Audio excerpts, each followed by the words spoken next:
제가 처음에 교육전도사로서 사역을 시작할 때 그 교회는 부목사님이 4명이나 계셨던 큰 교회였습니다. 한 1000명 정도 성도님들이 출석하는 교회였는데, 이제 어느 날 부목사님들이 돌아가면서 1부 예배, 2부 예배, 예배 전 찬양 인도를 하시는데 한 번은 그런 이야기를 하시더라고요. 서승호 전도사가 교육전도사지만 기회를 줘야지, 교육자인데 너무 우리가 일을 안 맡기는 거 아니냐, 많이 맡겨야 많이 성장한다, 1부 예배 찬양 인도를 맡겨야 된다라고 주장하시는 거예요. 저를 배려해서. 그런 배려는 안 하는 게 좋습니다. 그런데 저는 극구 거절했지만 부목사님들이 이럴 땐 꼭 한마음이 되시더라고요. 아니다, 그래, 저 지금 신대원 다니는 교육전도사님 세워드려야지 하면서 네 분이 쏙 빠져서 제가 갑자기 1부 예배 찬양 인도를 하게 되었습니다. 1부 예배 찬양 인도는 8시 40분부터 9시까지 하는데 1부 예배에도 뭐 200~300명의 성도님들이 참여하시거든요.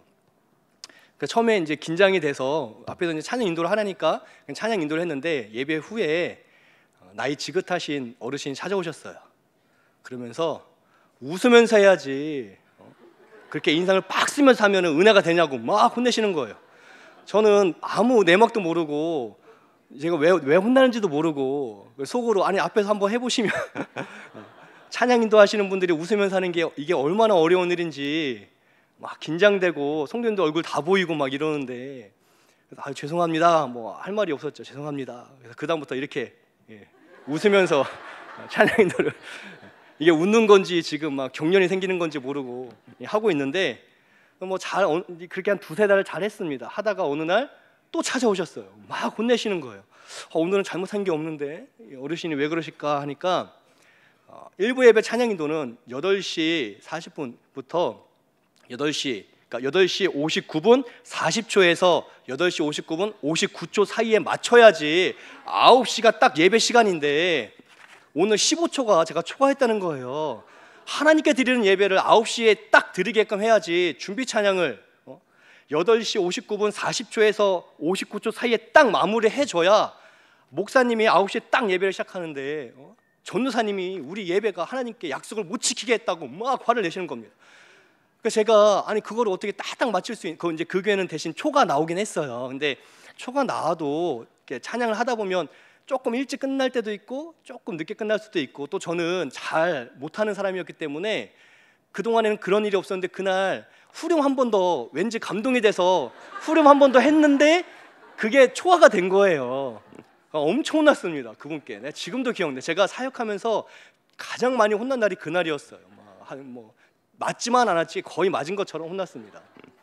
그래서 도대체 부목사님들은 얼마나 잘하시길래 이러실까. 그래서 제가 11시 예배에 그날 참여를 했습니다. 제가 원래 다른 걸 하고 있었는데 부목사님들은 어떻게 하시는지 봐야겠다. 왜냐면 그 어르신도 거의 교육자 수준으로 모든 예배를 참여하세요. 1부 드렸는데 안 가시고 2부 예배 들으시는 분이시거든요. 그래서 이제 도대체 2부 예배는 어떻게 하시나. 왜냐면 저한테 부목사님들한테 뭘 배우는 거냐고 막 하셔서 제가 그날 참여했습니다. 근데 그날 제가 참여한 그날 부목사님이 지금 온양에서 사역하시는 분인데요. 그분은 부흥사가 꿈이신 분이셨어요. 막 뜨겁게 찬양 진짜 뜨겁게 잘하세요. 그런데 11시 4분 20초가 넘어서 끝났습니다. 거의 4분 30초. 제가 생각했어요. 우리 부목사님 오늘 죽어나겠구나. 나 15초 늦었는데 오늘 작살났는데 부목사님 4분 30초면 오늘 수치를 당했구나. 내가 가서 말려야지, 그 부목사님 위해서 말려야지 하고 기다리고 있었는데, 예배 후에 아니나 다를까 그 어르신이 막 그 목사님께 찾아가는 거예요. 야, 혼나겠다, 큰일 났다. 막 제가 뛰어갔죠. 목사님 너무 은혜가 됐어요. 그렇게 뜨겁게 찬양을 하시니까 저희 마음의 문이 활짝 열려서 담임 목사님 말씀이 막 들어오고 막 아멘입니다, 막 목사님께 늘 이렇게 뜨겁게 해서 감사하다고 막 인사를 하는 거예요. 기가 막혀가지고 제가 가만히 뭐 어떻게 할 수는 없지만 그렇게 막 4분 30초 초과된 분께 칭찬할 때 제가 쓱 가서 그 목사님 옆에 딱 섰습니다. 아무 말 안 하고. 나는 15초 초과했다고 엄청 혼내더니 4분 30초나 초과했는데 왜 부목사님한테 아무 말 안 하냐고 제가 막 쳐다봤어요. 그분이 눈치가 있으셔서 굉장히 민망해 하셨습니다. 그래서 그 다음부터 저한테는 아무 말씀 안 하셨어요. 제가 그때 다짐했습니다. 나는 목사고시 한 번에 통과해서 빨리 목사가 될 거다. 목사가 되면 이렇게 안 하시나 보다 하고 생각을 했습니다. 근데 나중에 보니까 직분과 상관이 없어요. 다 그때그때에 맞는 어려움들이 있더라고요. 며칠 전에 저희 아들이 이제 시험이 끝나고 집에서 있었는데 저는 퇴근하고 피곤해서 누워 있는데 아들도 피곤하다고 눕는 거예요. 너가 뭐가 피곤하냐 했더니 자기가 공부하느라 스트레스를 너무 많이 받다는 겁니다. 그래서 야, 대학교 졸업하고 취업한 다음에 진짜 스트레스지. 너 그거 스트레스도 아니야. 빨리 일어나 공부해라 했더니 나는 지금도 스트레스 하루 종일 학교에서 받고 왔는데 나도 누워 있을 거라고 하는 거예요. 같이 누워 있었습니다. 그때 안 건데 생각해 보니까 저도 학생 때는 공부 때문에 스트레스 많이 받았었거든요. 어른 돼서 그걸 까먹었지 어릴 때에도 스트레스가 있고 또 어른이 되어도 그 나이 때 그 상황에 맞는 어려움들이 있더라고요. 오늘 시편이 우리에게 그것을 보여주고 있습니다. 어떤 분들은 나는 평생 일만 하다가 늙어서도 일하다가 죽겠다고 말씀하시는 분이 있습니다. 인생을 정확하게 보신 겁니다. 일만 하다 죽는 게 인생이에요. 나는 아이들 뒤치락거리 평생 했는데 내 인생 살지도 못하고 죽는다고 하시는 분도 계세요. 제가 말은 안 하지만 속으로 정답입니다. 아이들 뒤치락거리 다 하다가 아이들 장성해서 떠나면 끝나는 게 우리 인생이죠. 그게 인생의 본질입니다. 하기 싫은 일, 피하고 싶은 바로 그것을 평생 하다가 하나님 부르시면 가시는 게 인생이에요. 누군가 돌아가시면 아이고 고생만 하다 돌아가셨어 라고 하죠. 정답입니다. 아이고 호강하다가 평생 잘 살다가 잘 먹고 잘 살다가 돌아가셨어 하는 분 없습니다. 아이고 고생만 하다 돌아가셨어. 그게 우리 인생이에요.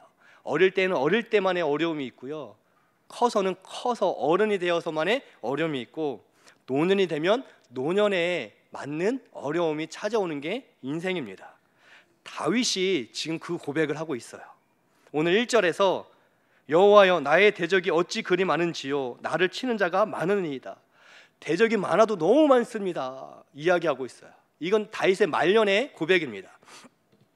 다윗이 지금 막 대적이 찾아서 고백한 게 아니고요, 그의 평생의 삶이 그랬습니다. 10대 초반에는 양을 지키기 위해서 곰과 사자와 싸웠다 했어요. 10대 후반에는 골리앗과 싸웠습니다. 20대에는 장인 어른 사울을 피해서 계속 도망 다녔고요, 30대 중반쯤에 왕이 된 후에는 블레셋 또 이방 민족과 평생 싸웠습니다. 그 노년이 되어서 그러면 평강하고 또 영광을 받았느냐? 그렇지 않죠.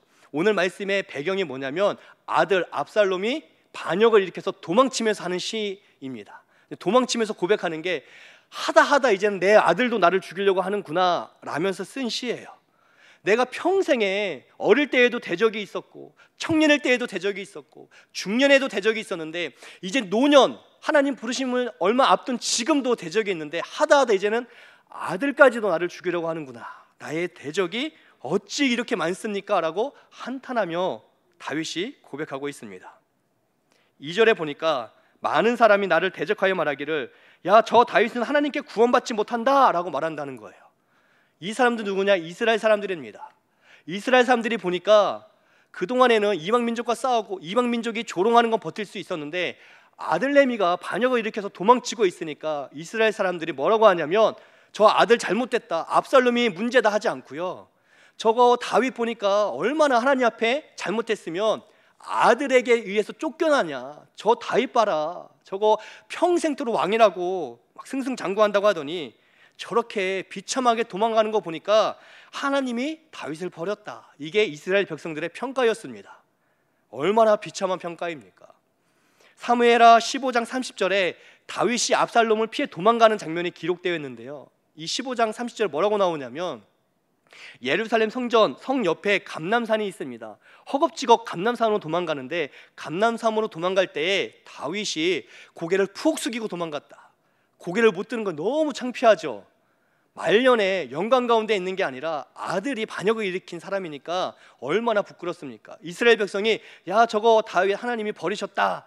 그러니까 고개도 못 들고 또 신발도 신지 못하고 도망갔다 기록되어 있어요. 얼마나 다급했으면 신발도 못 신고 맨발에 고개를 푹 숙이고 심지어 울면서 도망갔다 기록하고 있어요. 얼마나 힘들었으면 노년에 눈물이 났을까요?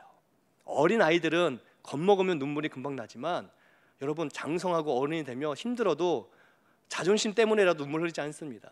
다윗이 지금 얼마나 힘들었으면 눈물을 흘리면서 고개도 못 들고 맨발에 맨발로 도망치면서 지금 하나님 대적이 많아도 너무 많고 사람들이 하나님께서 나를 버리셨다 말하고 있습니다. 울면서 그가 고백하고 있습니다. 근데 그런 다윗이 이런 형편, 이런 상황을 고백한 후에 그런 다윗이 뭐라고 고백하냐면 3절, 4절에 기록되어 있습니다. 우리 3절과 4절 말씀을 한 절씩 읽겠습니다. 여호와여, 주는 나의 방패시요 나의 영광이시요 나의 머리를 드시는 자이시니이다.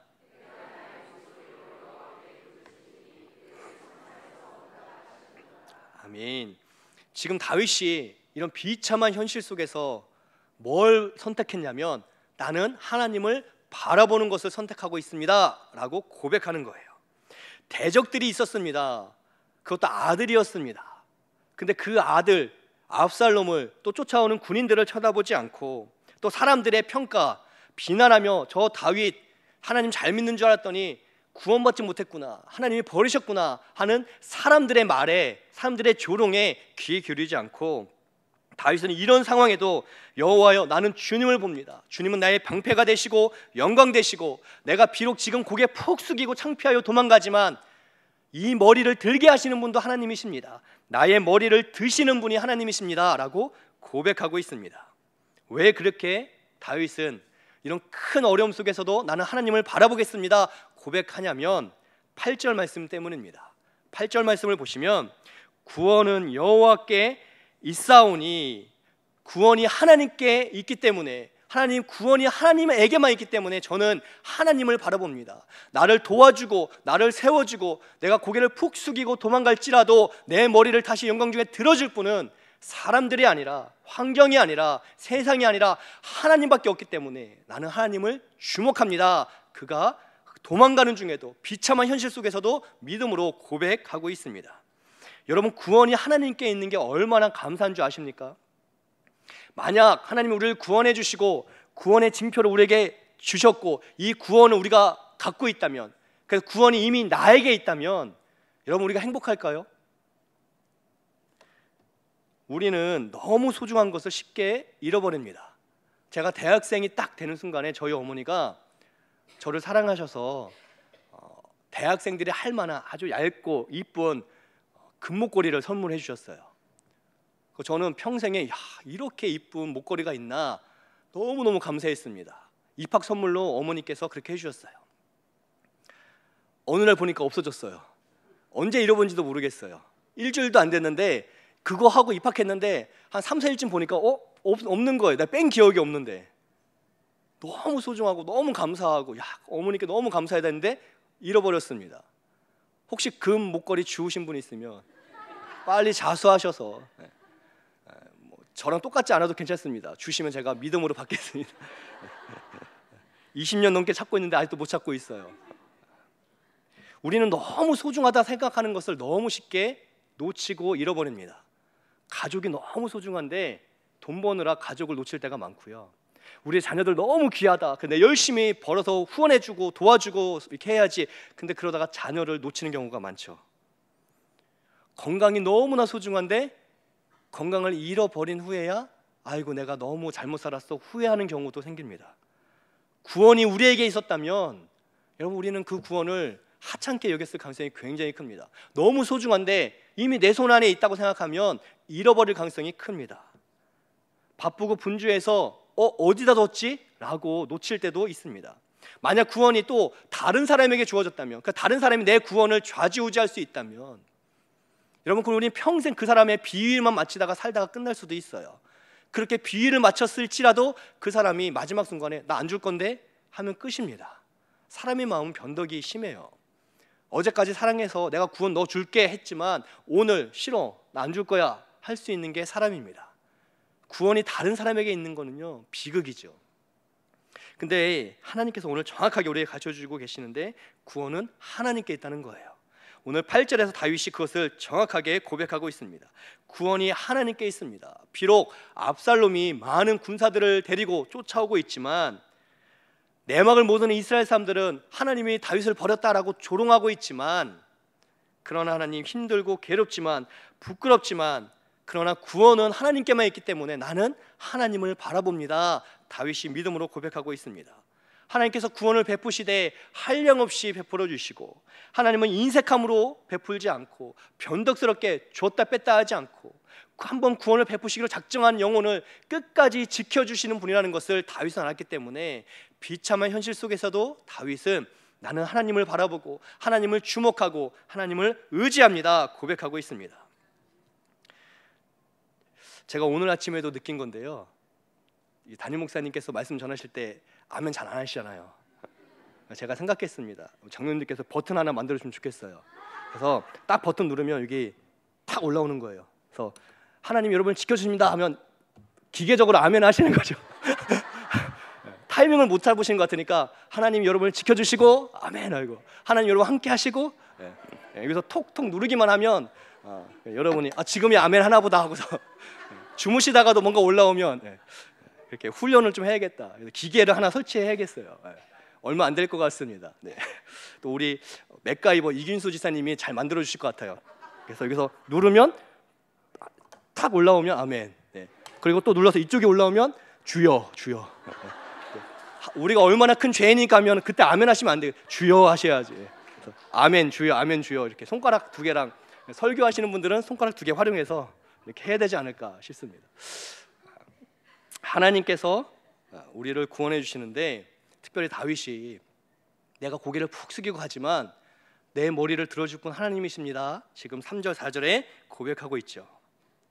천국에 가는 구원뿐만이 아니라 지금 도망치고 있는 이 삶의 자리로 찾아오셔서 분명히 나를 도와주신다는 믿음의 확신이 있기 때문입니다. 하나님께서 우리를 구원하신다는 건 천국만이 보장된 것을 의미하지 않습니다. 이 땅을 살아가는 우리를 도와주시고 보호해 주시는 거죠. 하나님이 구원을 베푸시기 때문에 오늘 그 하나님 앞에 그 구원을 베푸시는 하나님을 바라보며 복을 구할 수가 있습니다. 8절에 구원이 여호와께 있습니다라고 끝나지 않아요. 8절에 구원은 여호와께 있사오니 그렇기 때문에 주의 복을 주의 백성에게 내리소서라고 기도하고 있어요. 하나님 구원을 베풀어 주시는 분이시니까 오늘 나에게 복을 내려 주소서라고 고백하고 있습니다. 여러분, 다윗이 어떤 복을 구하고 있을까요? 지금 비참하게 도망치지만 하나님 돌아오게 해주십시오. 내가 고개를 푹 숙이고 창피하여 도망가지만 내 머리를 영광 중에 다시 들도록 하나님 인도해 주옵소서.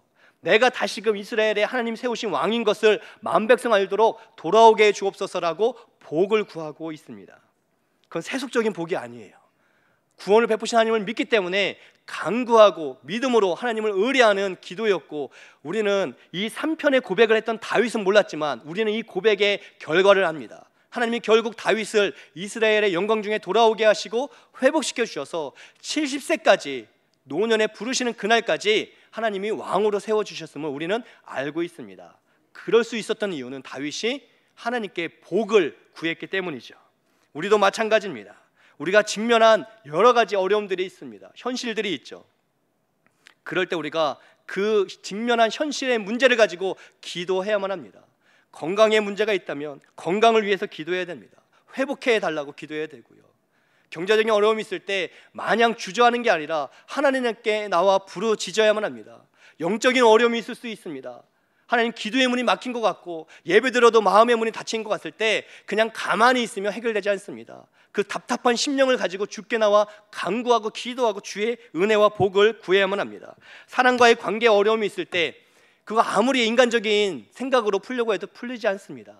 가족관계, 사람과의 관계, 결국 하나님께 나와 기도할 때 하나님이 이 관계의 복을 허락해달라고 부르짖을 때에 해결은 받을 수 있습니다.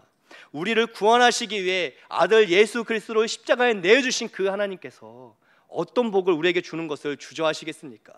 하나님께서는 우리에게 찾아오셔서 복 주시는 분임을 믿으시기를 축복드립니다. 바로 그렇게 구원의 하나님을 바라보았기 때문에 5절 6절의 고백을 계속 할 수가 있었습니다. 5절에 보시면 내가 누워 자고 깨었으니 여호와께서 나를 붙드심이로다 고백하고 있어요. 내가 잘 수 있는 이유가 하나님께서 나와 함께 하시기 때문이고 나를 붙들어 주시기 때문입니다 라는 고백입니다. 여러분, 사실은 큰 어려움과 고통과 고난이 있을 때 에이 모르겠어 하고 잠자고 있으면요, 가장 사랑하는 분들이 와서 이야기합니다. 너 잠이 오냐? 지금 잠잘 때냐? 그게 정답이죠. 너무 힘들면 잠도 안 옵니다. 뜬 눈으로 밤을 샐 때가 많죠. 고민이 하나 뭔가 착 잡으면요, 우리는 잠을 잘 이루지 못합니다. 지치고 지치다 어쩔 수 없어 겨우 잠드는 거지 마음에 근심과 걱정이 있으면 잠들지 못하죠. 그런데 오늘 성경은 가르쳐주고 있습니다. 구원의 하나님을 바라보는 사람은 잠잘 수 있다. 자야 될 때, 자야 되는 순간에 잠들 수 있다. 나는 잠들지만 하나님은 이 문제를, 어려움을 해결하기 위하여 나를 붙들어 주시고 일하시기 때문에 우리는 그 믿음을 가지고 하나님 앞에서 자야 될 때에는 잘 수 있는 그런 은혜가 있다는 것을 기억해야만 합니다. 내가 믿음이 있노라 하고 밤잠을 매일마다 설치고 있다면 돌아봐야만 합니다. 내가 지금 구원의 하나님을 놓친 채 지금 내 문제를 내가 해결하려고 하니까 잠을 못 자는 건 아닌가 살펴봐야만 합니다. 다윗은 도망치는 중에도 자야 될 땐 잘 수 있었습니다. 왜냐하면 하나님께서 나를 붙들어 주심을 믿었기 때문입니다. 그리고 6절에 보시면 계속해서 천만인이 나를 에워싸 진친다 하여도 나는 두려워하지 아니하리이다. 천만인, 엄청나게 많은 수많은 사람들이, 군인들이 나를 둘러싸고 있는 이 현실 그대로일지라도 하나님, 난 두려워하지 않습니다 고백하고 있어요. 여러분, 이것은 너무나 중요한 고백인데 고통과 고난이 사라진 게 아닙니다. 천만이 나를 에워싸고 있는 이 순간, 이 어려움은 아직 계속되고 있는 거예요. 고통과 괴로움은 계속 남아 있습니다. 기도해도 천만이 에워싸고 있는 이 현실은 아직도 그대로인 거예요. 그래서 거기서 우리가 근심하고 고통과 괴로움을 느끼는 건 남아있지만, 그러나 오늘 6절의 고백은 뭡니까? 나는 두려워하지 않습니다 라는 고백이에요. 고통을 느끼는 것과 두려워하는 것은 전혀 다른 문제이기 때문입니다. 우리가 고통과 고난 속에서 힘들고 어렵고 슬프고 아플 수 있습니다. 그것을 부인할 수 없어요. 그건 인간이기 때문에. 만약 고통이 있고 어려움이 있는데 난 슬프지 않습니다, 괜찮습니다, 여러분, 믿음이 아닙니다. 인간성을 상실한 거죠. 그건 잘못된 거예요. 고통이 있고 고난이 찾아오면 아프고 괴롭고 힘들고 어렵고 슬픕니다. 그런데 두려움은 그거와 다른 문제라는 거예요. 사람은 이 두려움 때문에 사실 망하게 된 거죠. 고통 때문에, 어려움 때문에, 괴로움 때문에 망하는 게 아닙니다. 제가 학창 시절에 제가 선생님께 많이 맞진 않지만 가끔 선생님이 한 줄 다 나와, 뭐 전체 다 나와 하서 때릴 때가 있으셨습니다. 몽둥이로 막 5대씩 때리는 거예요. 한 50명을. 막 애들이 막 아프다 소리치는데요, 진짜 무서운 건 뭐냐면 맞기 전입니다. 두려워요. 야, 큰일 났다. 난 잘못한 것도 없는데, 얘네가 떠들었는데, 난 억울한데. 그럼 앞에서 한 칸씩 한 칸씩 올수록 막 괴롭고 두렵고 죽을 것 같아요. 근데 막상 맞아보면 아무것도 아닙니다. 맞기 직전에는 막 심장이 어디 있는지를 알고 있어요. 아, 여기 있구나 느낄 만큼 막 두근두근 하는데 막상 맞으면 그냥 아프고 맙니다. 안 아파요가 아니에요. 아파요. 그런데 두려움은 사라집니다. 맞아보면 맞을만 한 애가 돼요. 이거 뭐 한 5대 맞는다고 죽는 게 아니구나. 한 10분 지나면 괜찮구나. 또 이미 맞은 다음에 맞기 전 두려워하는 애를 보면 묘한 쾌감도 있어요. 야, 쟤네 무서워하는구나. 자식들 별거 아닌데. 저 바보들 막 무서워하는구나. 맞아보면 별거 아닌데 맞기 전에는 막 죽을 것 같거든요. 두려움이 사람을 무너뜨리고 넘어뜨리는 거죠.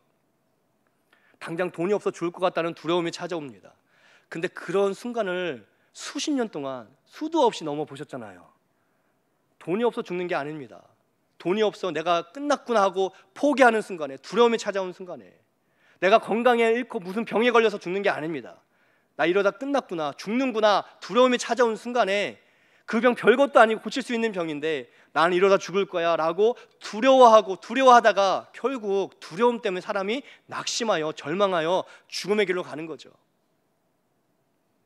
죽을 병이 아닌데 두려움 때문에, 경제적으로 망한 게 아닌데 나 망했다라는 두려움 때문에, 그 마음의 질병들이 찾아올 때 소망이 보이지 않아 막막하여 사람은 포기하게 된다는 거예요.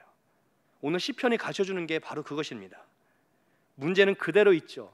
내가 기도해도 문제는 그대로 있습니다. 어려움 그대로 있지만, 그러나 기도하는 사람은, 부르짖는 사람은 두려워하지 않는다. 아직 고통스럽지만, 아직 괴롭지만, 아직 어려움이 남아있지만 내가 하나님을 바라보고 의지하고 기도하면 두렵지 않다. 이 어려움이 나를 이기는 게 아니라 하나님이 이 어려움을 이겨주실 것을 알기 때문에, 지금 당장은 괴롭지만, 당장은 고통스럽지만 하나님은 내 머리를 들어주시는, 나의 어려움을 막아주시는 방패가 되어주시고 나를 세워주시는 반석 되어주시기 때문에 내가 능히 이길 수 있음을 믿으시기를 축복드립니다. 이렇게 하면 됩니다. 아멘. 오늘 성경이 가르쳐주고 있어요. 구원은 이 하나님께 있고 그 하나님은 복 주시기를 원하신다.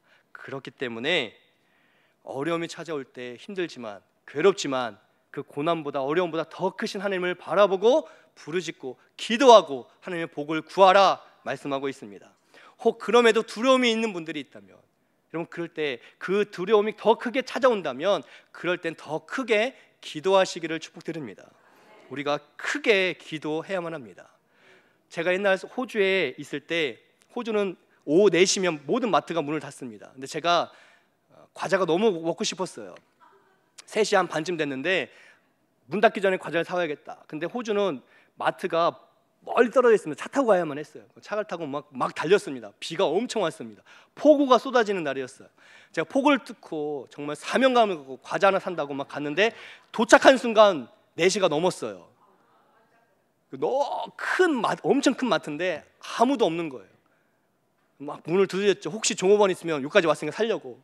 비는 다 맞고 종업원이 없었습니다. 그래서 비를 쫄딱 맞은 상태로 차를 몰고 나오는데 너무 막 비가 와서 어디로 가야 될지 모르겠는 거예요. 그러다가 막 가다가 모르겠다, 아무데나 가면 길이 오겠지 하고 쉬잉 갔는데 차가 팍 떨어진 거예요. 턱도 없습니다. 턱도 없어요. 그러니까 차가 걸렸어요. 앞바퀴는 아래, 뒷바퀴는 뒤에, 가운데 다 걸려서 여기서 달랑달랑 떨어지면 한 2m 이상 떨어지는 거예요. 비는 억수로 왔습니다. 제가 여기다가 떨어지면 다치겠다 해서 차에서 내렸어요. 그 비를 계속 맞았습니다. 그 전화기는 선불폰이었어요. 돈을 미리 내고 쓰는 건데 돈 2만 원을 냈는데 2만 원을 다 쓰면 통화가 안 되는 폰. 근데 2만 원 다 써가지고 통화가 안 됐어요. 그러니까 아내는 제가 과자 사러 나간다는데 1시간도 넘었는데 돌아오지 않으니까 무슨 일인가 하고 있고, 저는 전화도 112도 안 됩니다. 거기는 지금 통화가 안 되는 전화니까. 비는 엄청 오고 기도해도 응답이 없는 거, 빗소리가 더 커서 그런지 야 큰일 났다. 내가 여기서 나이 30이 넘었는데 창피하게 과자 사러 왔다가 차도 이거 떨어지면 폐차될 것 같고, 집까지는 걸어서 차로 30분인데 걸어서 얼마큼 걸릴지도 모르겠고, 차는 이게 왔다 갔다 하고 있고, 저는 비는 맞고 있고, 핸드폰은 안 되고 아무것도 할 수 없는, 저 멀리 30분 만에 차가 한 대 휘잉 지나가는 거예요. 비가 많이 오니까 천천히 지나가는 겁니다. 저거 놓치면 답이 없다. 언제 이 마트만 덜렁 있는 이 광야에 아무도 안 올 텐데 저거 잡아야겠다. 그러니까 제가 윗 옷을 벗은 다음에 Help me! 제가 영어를 원래 잘 안 하는데 이거 안 하면 죽겠다. Help me! 하면서 막 그 차를 쫓아갔습니다. 여러분, 비가 억수로 오는 날 동양인이 막 손에 뭔가를 흔들면서 오니까 그 차는 무서워서 도망가는 거예요. 더 쫓아갔습니다. 내 목소리가 안 들리나 보다. Help me! H-E-L-P! 막 소리 지르면서 막 help 하고 막 치니까 그 차가 가다가 멈춘 거예요. 그리고 창을 열어서 제 소리를 듣기 시작했습니다. 들어보니까 help me 하니까 도와달라는 거네 하고 그 차가 갔다가 뒤로 후진해서 온 거예요. 그래서 저한테 어떻게 된 거냐고 해서 이렇게 설명을 했습니다. 그 차가, 호주 차들은 다 이런 경우가 많기 때문에 앞에 고리가 다 있어요, 호주 차들은. 그래서 제 차를 끌어주고 저한테 호주 모든 마트는 4시면 닫으니까 다음부터는 이렇게 오지 마라. 그래서 제가 그렇게 하고 한 2시간 반 만에 집에 돌아갔어요. 안에는 막 사색이 되어 있고 과자 사러 간 사람이 오지 않으니까. 제가 뭘 말씀드리냐면, 답이 하나밖에 없으면 창피할 것도 없고요, 부끄러울 것도 없습니다. 내가 두려움이 찾아오고 또 찾아와서 기도 소리가 막혀 있을 정도라면 방법은 하나입니다. 그 두려움을 이길 만큼 기도하는 것밖에 없어요. 하나님께 적당히 기도하는 거, 여러분 그 믿음 아닙니다. 내가 해도 안 되면 더 크게 내 목소리가 다 상하더라도 하나님 나를 도와달라고 외치는 수밖에 없어요. 그래야 하나님이 응답하십니다. 하나님 우리의 믿음을 보시는데 내가 부끄럽고 내 체면 때문에 점잖게 뒤로 물러서서는 아무것도 되지 않는다는 거예요. 하는 수밖에 없습니다. 외치고 부르짖는 수밖에 없어요. 제가 신학생이 되기로 결정한 대학생일 때 어떻게 성도들 앞에 서겠습니까? 저는 사람들 앞에서 말하는 걸 별로 좋아하지 않습니다. 못 믿으시겠지만 저는 그냥 혼자 조용히 제 일을 하는 걸 좋아하는 사람이에요. 그러니까 대학생 때 학교에서 이제 공부하고 집에 가다 보면 훈련을 좀 해야겠다. 대학원 아직 안 갔지만 거기 다 논밭입니다. 청주에 논밭 있는 곳에 가서요, 내가 훈련해야겠다. 막 소리 질렀어요. 화 있을진저 저 벼들아. 그때 5월에 막 벼들이 빡빡이 고개를 교만하여 빳빳이 쓸고 있는 벼들아 그 고개를 숙일지어다 막 소리치셨어요.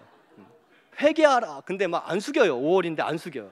그래서 제가 막 저주 화 있을진저 자기의 풍성함을 자라는 저 벼들아 그 벼 위에 벼 하나도 남아있지 않을 것이다 막 소리 지르고 막 했어요. 거기서 혼자 뭐 한 1년 넘게 집에 갈 때마다 밤 11시쯤 가면 미친놈처럼 막 그 벼를 향해서 집까지 저희 집까지 걸어서 한 30-40분을 일부러 걸어다니면서 벼들을 향해서 외쳤습니다. 벼 위에 벼 하나도 남을지 않을 것이다. 다 불타도 없어질 것이다. 회개하라. 막 각성하라. 막 때가 악하니라 막 설교했어요. 작년에 거기가 다 없어졌습니다. 20년만 하나님 응답하셔서요. 청주 테크노폴리스라고 치면 나와요. 테크노폴리스 산업단지로 완전히 공사가 들어가서요. 거기가 청주가 생긴 수백 년 동안 벼 농사만 지었던 곳인데 없어졌어요. 작년에. 20년 전에 기도를 하나님 응답하시는구나. 저 혼자 감사기도 드렸습니다. 하나님 20년 전에 신학생도 아닌 대학생의 기도에 하나님은 20년간 그 기도를 듣고 기다리시다가 20년 만에 응답하셨군요. 벼 위에 벼가 하나도 안 남았어요. 궁금하신 분들은 청주 테크노폴리스 치면 나옵니다. 지금 완전히 공사가 시작이 됐어요. 왜 이 말씀을 드리냐면 크게 하나님이 혹시 응답 안 하셔도요, 여러분 우리는 우리가 할 일을 해야죠. 기도하고 부르짖고 하나님의 복을 구해야만 합니다. 구원을 주시기 때문에 구원을 베풀어 주신 분이 어떤 것을 아까워하시겠습니까? 하나님 도와주십시오. 하나님 내 기도에 응답해 주십시오. 그렇게 기도하다 응답이 없으면 부르짖고 내 목이 터져라 하나님 나를 돌아봐 달라고 외쳐야만 합니다. 시편 3편에서 다윗이 지금 하나님 내 대적이 어찌 그리 많은지요 라고 아름답게 기도한 게 아니에요. 얼마나 억울했으면, 얼마나 억하심정이 있었으면, 얼마나 마음이 찢어지고 분통났으면 그가 대적이 많아도 너무 많다라고 그의 온 마음을 다해서 지금 하나님께 절규하듯 기도하는 거예요. 그러나 그 절규가 원망으로 가지 않습니다. 이렇게 많지만, 이렇게 대적들이 많지만 나는 하나님을 의지합니다. 하나님은 복 주시는 분이시기 때문에 특별히 인생에 어려움이 있는 분들이 계시다면 바로 그때가 하나님의 복을 구할 때임을 믿으시며 크게 구하시기를 축복드립니다. 그럼에도 두려움이 찾아온다면 이 두려움보다 더 큰 목소리로 하나님을 향하여 내 손을 뻗어 하나님 내 머리를 들어주시는 분이시기 때문에 하나님 내게 방패가 되시고 영광되어 주시는 분이기 때문에 설사 내가 힘들어 잠들 때에도 하나님 일하시는 분이기 때문에 하나님 나는 주를 의뢰하며 부르짖으며 기도합니다라고 외칠 수 있는 우리가 되시기를 축복드립니다. 하나님 살아계셔서 반드시 우리의 걸음 위에 함께 하시고 응답하셔서 영광 중에 우리의 머리를 들어주실 분임을 믿습니다. 이 믿음으로 하나님 앞에 날마다 기도하며 부르짖는 그리고 영광 중에 하나님의 회복의 은혜를 경험하는 우리 모두 되시기를 예수님의 이름으로 축복드립니다.